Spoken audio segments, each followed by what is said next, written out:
Hello everyone, welcome you all in your favorite channel जिसमें हम BPSC की बिहार विज्ञान के बारे में हम पढ़ाई करेंगे, जिसमें हम बिहार से रिलेटेड किसी भी क्वेश्चन पेपर को हम इजीली सॉल्व कर पाएंगे आप लोग और काफ़ी इजीली आप एग्ज़ाम वगैरह क्लियर कर पाएंगे। तो मैंने इससे पहले वाले वीडियो में 10 क्वेश्चन किए थे और अभी मैं 11वां क्वेश्चन स्टार्ट कर रही हूँ।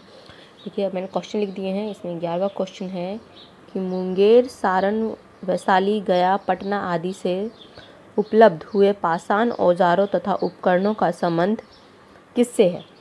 हमने यहाँ पर काल्स वगैरह पढ़े थे, पाषाण काल ये सब पढ़े थे, पूरा पाषाण काल, नवपाषाण काल, इस सब के बारे में पढ़ा था।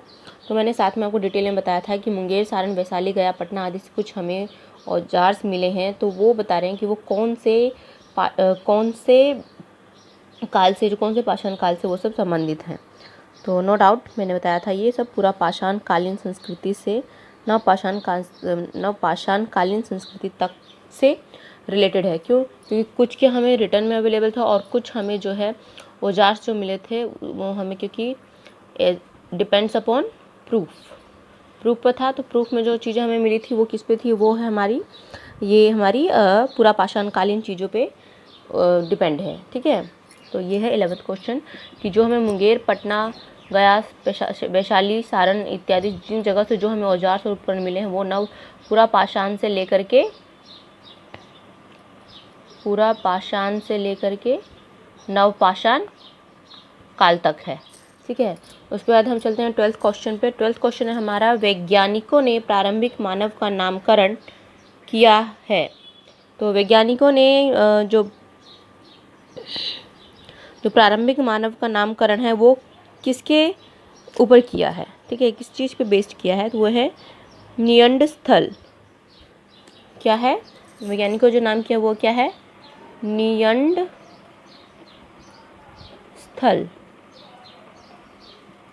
नियंडस्थल की बेस पे जो है प्रारंभिक मानव का नामकरण किया है।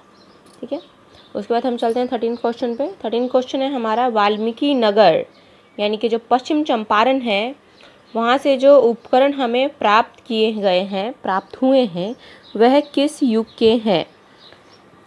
बताया था मैंने कि वाल्मीकि नगर पश्चिम चंपारण से हमें कुछ उपकरण मिले हैं और वो कौन से काल के थे। नो डाउट हम पूरा पाषाण काल ही पढ़ रहे हैं, तो पूरा पाषाण काल ये है।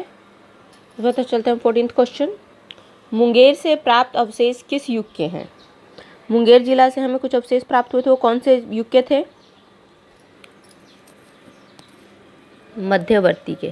कौन से युग के थे, मध्यवर्ती प्रस्तर युग के। मध्यवर्ती प्रस्तर युग के हमें अवशेष मिले हैं, कहाँ से, मुंगेर से। चलते हैं 15th क्वेश्चन की ओर। क्वेश्चन नंबर 15 क्या बोल रहा है, देखिए, बिहार में आदि मानव के उपस्थिति के आरंभिक साक्ष्य कहाँ से प्राप्त हुआ है। बिहार में आदि मानव के उपस्थिति के आरंभिक साक्ष्य कहाँ से प्राप्त हुआ है। कहाँ से प्राप्त हुआ था ये हमें प्राप्त हुआ था मुंगेर से और नालंदा से। मुंगेर और नालंदा से हमें बिहार में आदि मानव की उपस्थिति का स्टार्टिंग में जो मिला था, जो हमें अवशेष मिले थे वो मुंगेर और नालंदा से। चलते हैं अब क्वेश्चन नंबर 16। क्वेश्चन नंबर 16 कह रहा है कि बिहार में आदि मानव की उपस्थिति के आरंभिक साक्ष्य किस युग के हैं। ये हमें पूछा कहाँ से प्राप्त हुआ, लोकेशन बताना है। यहाँ हमें बताना है किस युग के हैं। किस युग के हैं, ये है हमारा पूर्व प्रस्तर युग के। ठीक है, यह है पूर्व प्रस्तर युग के। हम चलेंगे क्वेश्चन नंबर 17 की ओर। अब हम करेंगे क्वेश्चन नंबर 17 क्वेश्चन में है कि बिहार के मध्यवर्ती प्रस्तर युग। क्वेश्चन नंबर 17 है कि बिहार के मध्यवर्ती प्रस्तर युग के साक्ष्य कहाँ से मिले हैं। तो कहाँ से मिले हैं हम इसके साक्ष्य, ये हमें मिले हैं मुंगेर से मिले थे। उसके बाद नेक्स्ट क्वेश्चन है कि चिरांद यानी कि जिसको हम सारण बोलते हैं और चेचर यानी कि वैशाली जिला जो है वहाँ से किस युग के अवशेष प्राप्त हुए हैं। चिरांद और चेचर से किस युग के अवशेष प्राप्त हुए थे? Any guesses? ये मिले थे हमें नवप्रस्तर युग के, राइट। लास्ट वीडियो में मैंने इसे लास्ट वीडियो में मैंने पढ़ाया था नवप्रस्तर युग के। क्वेश्चन नंबर 19 है कि बिहार में ताम्रप्रस्तर युग के परवर्ती चरण के अवशेष कहाँ से प्राप्त हुए थे? क्या क्वेश्चन है? बिहार में ताम्रप्रस्तर युग के प्रवर्ती चरण के अवशेष कहाँ से प्राप्त हुए थे? बताइए। मैंने कुछ एरियाज़ के नाम बताए थे कि कहाँ कहाँ से प्राप्त हुए थे। तो ये हमें प्राप्त हुए थे कहाँ कहाँ से? चिरांद से, चेचर, मनेर और सोनपुर। ठीक है, चिरांद, चेचर यानी कि जिसको हम अभी वैशाली ज़िला भी बोलते हैं, वैशाली में ही पड़ता है। ठीक है, राइट। और क्या था? मनेर और सोनपुर। इन 4 एरियो से हमें बिहार में ताम्रप्रस्तर युग के परवर्ती चरण के जो अवशेष हैं वो इन 4 एरियो से हमें मिले थे। नेक्स्ट क्वेश्चन है कि बिहार के संबंध में कौन से कथन ठीक हैं? आपको इसमें कुछ कथन को याद रखना पड़ेगा।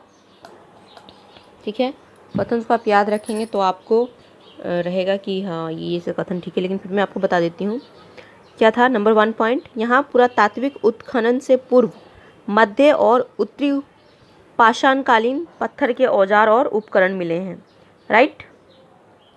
बिहार के संबंध में यही था कि यहाँ पुरातात्विक उत्खनन से पूर्व यानी कि खुदाई से पहले मध्य और उत्तरी पाषाणकालीन के टाइम के पत्थर और के औजार मिले हैं और कुछ उपकरण मिले हैं। उसके बाद क्या था? बिहार में आदि मानव निवास करते थे। इस बात में तो कोई डाउट नहीं है कि आदि मानव जो हैं हर जगह ही थे, नॉट ओनली बिहार, तो ये निवास करते थे। उसके बाद थर्ड, बिहार में सबसे पुराने अवशेष कहाँ से मिले हैं? पूर्व पाषाण काल के मिले हैं, राइट। बिहार में सबसे पुराने जो औजार मिले हैं वो पूरा पाषाण काल के मिले हैं। साथ में बिहार में आदि मानव रहते थे, नो डाउट। और थर्ड पॉइंट क्या है? यहाँ पुरातात्विक उत्खनन से पहले कुछ मध्य और उत्तरी पाषाणकालीन पत्थर के औजार और उपकरण मिले हैं। तो आज की वीडियो में इतना ही। नेक्स्ट में मैं पढ़ाऊँगी ऐतिहासिक काल को, हम डिटेल में पढ़ेंगे कल। और ऐतिहासिक काल के बाद जब उसको हम क्लियरली कर लेंगे कंप्लीट, तो उसके बाद उसके क्वेश्चंस लेंगे। तब तक के लिए बाय बाय, हैव फन।